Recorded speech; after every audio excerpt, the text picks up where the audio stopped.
to do a little special reflection tonight.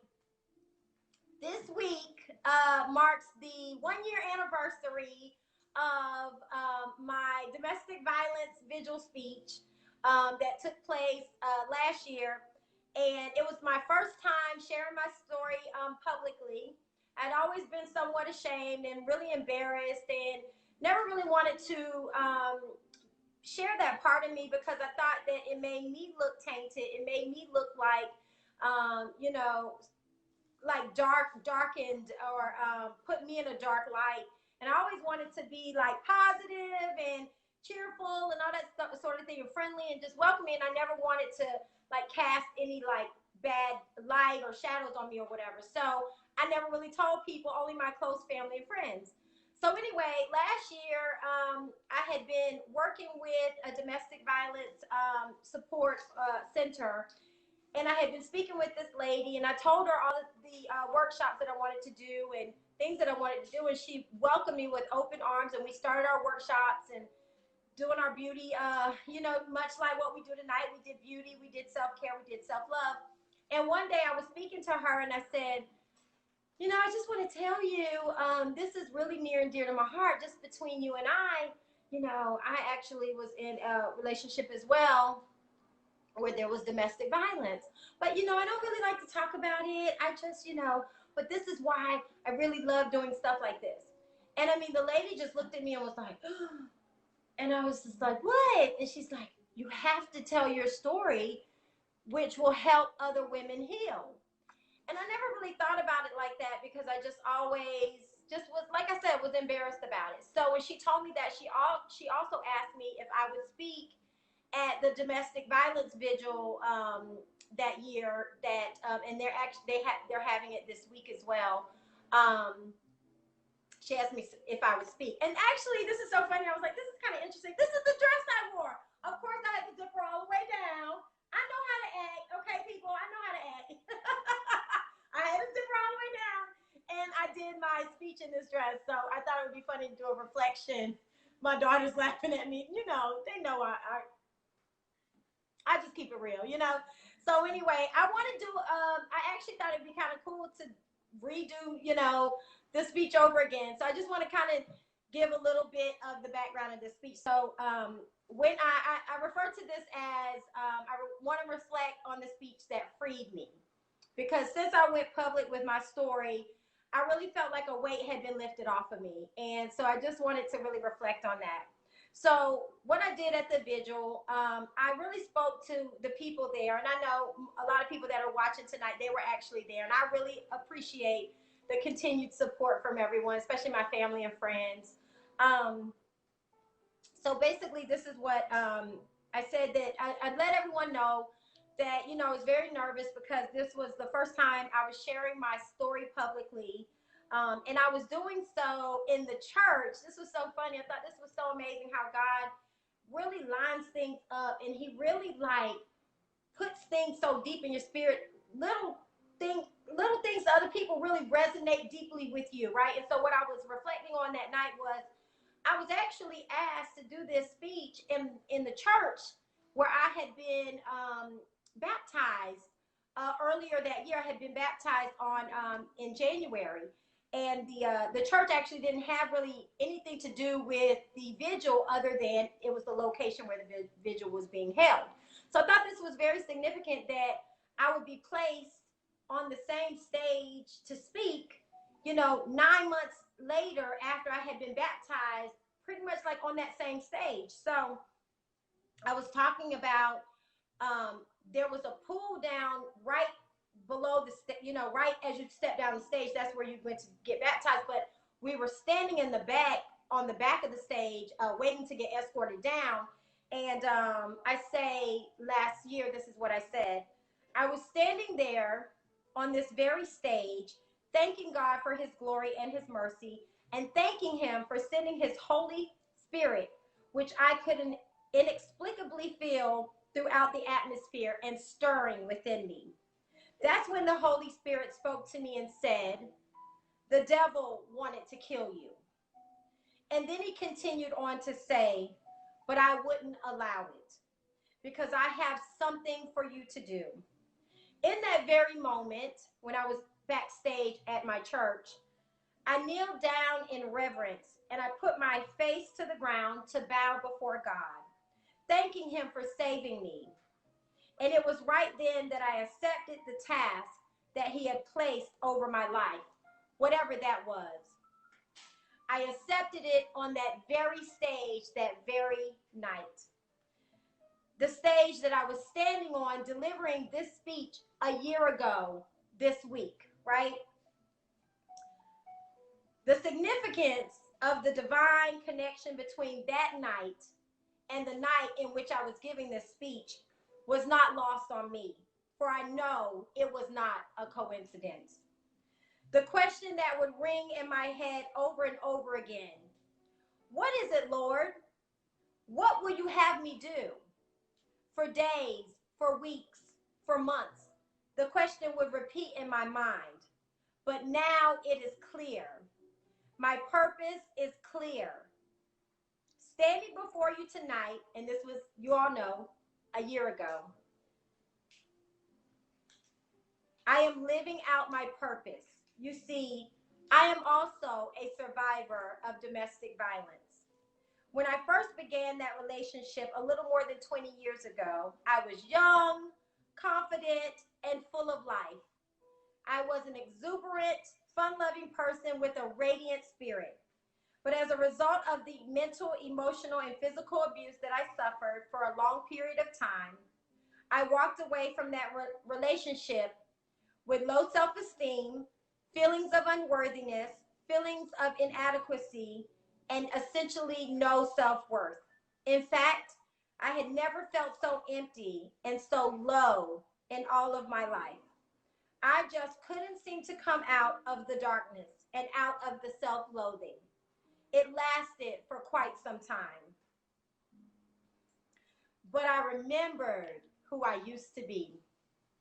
I would think about that young girl often, quite often.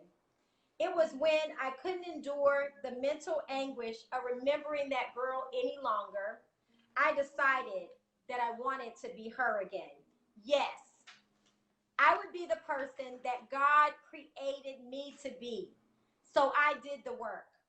I began to do positive I am affirmations in the mirror. I wrote Radiant Reagan on everything. I created Radiant Reagan email addresses. I put hashtag Radiant Reagan on social media and vision boards. I think I had even tried to sign my children's homework with Radiant Reagan one time, but that didn't go over too well with the teachers. But I went to the extreme because I was being intentional. I was speaking it into existence and over my life. I read every self-help book I could get my hands on. I was tired of the sadness. I wanted to one day be able to shine the light of God, the light that God had placed in my heart when I was a young girl. Psalm 139:14 says, I will praise thee, for I am fearfully and wonderfully made. Marvelous are thy works, and that my soul knoweth well. I had to rewrite the programming in my mind. I had to pick up the pieces of my own brokenness and put myself back together again so that I could be the person that I knew I truly was. I wanted to be her again. But how? God placed it in my spirit. I had to forgive. Mark Twain once said, forgiveness is the fragrance the violet sheds on the hill that has crushed it. I had to forgive my abuser. I had to release all feelings of resentment, blame, and hatred that I had been holding on to towards my abuser.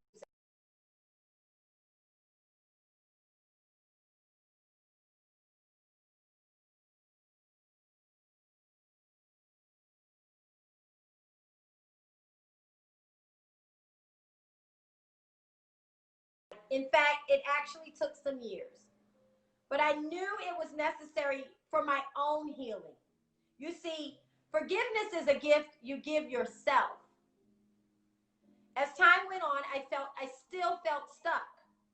The self-reflection work was helping, but I still did not feel whole. My relationship with God was maturing, and I was able to hear very clearly the plans that God had placed on my life. So I would pray to God and ask, but why do I still feel stuck? Why do I still have blockages?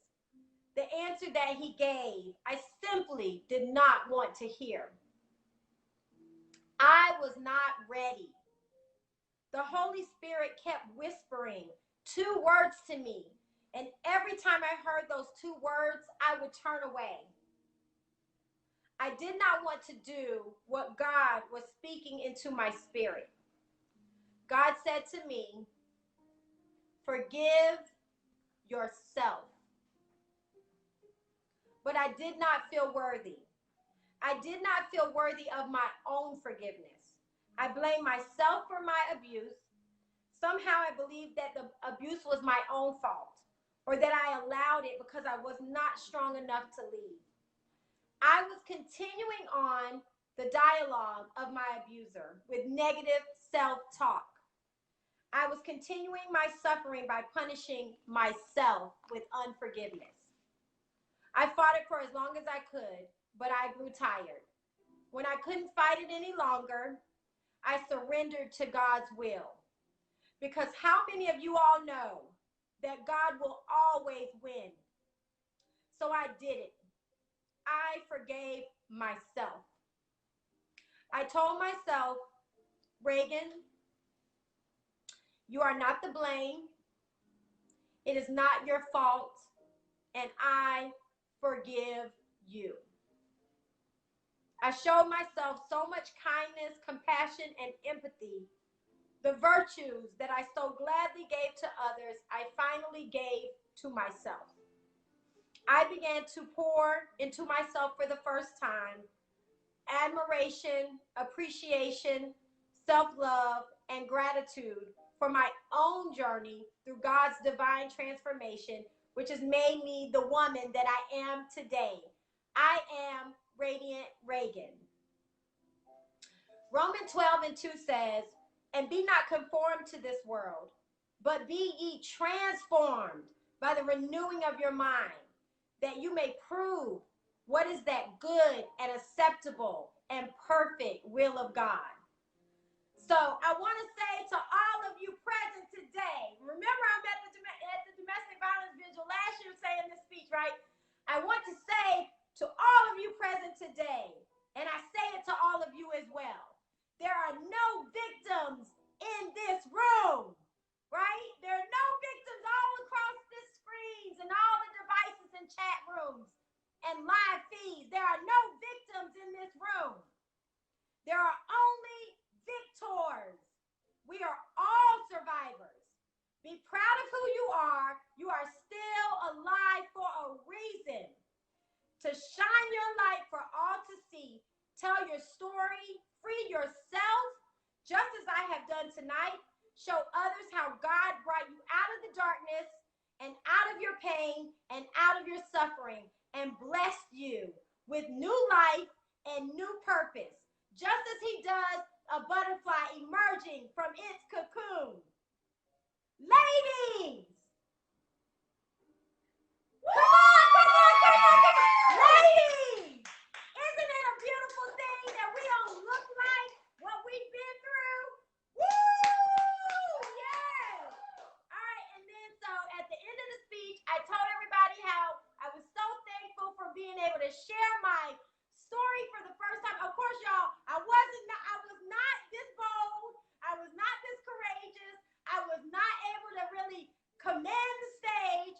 But a year later, I'm sitting here in front of each of you, and I'm walking in my purpose still, and I am giving God all the glory, because every day that goes by, my voice gets stronger, my courage gets bigger, and I am able to sit here in front of you and be Radiant Reagan and be that woman that I always wanted to be, and know that through God, all things are possible. And I finished my speech with this last part, and I love this part. I want to share this, and then we'll pray, and I'm going to close out the show. And I do want to thank ShareHouse Douglasville and ShareHouse, Paulding County, for allowing me the opportunity last year to speak my truth, you know, and be able to talk to. And Miss Linda Kersey, I want to thank Miss Linda because she really encouraged me to share my story. And this is how she got me, y'all, because I was scared. I was like, no, I can't do it. She told me, she said, when she was telling me that it's time for me to share my story with the world, she said, have you ever heard this saying? I said, what? You know, I was so, you know, just inquisitive. She said, secrets grow in the dark and they die in the light of exposure. But this was the last part that I ended with. I said to all of everyone that was there, Tash, did you want to be in the video? I just got a notification Tash wanted to be on screen with me. It said I was basically saying to everyone, I would like to leave you all with one of my favorite quotes by the late Dr. Martin Luther King Jr., and I hope it's something that you will always remember. Darkness cannot drive out darkness. Only light can do that. Hate cannot drive out hate. Only love can do that.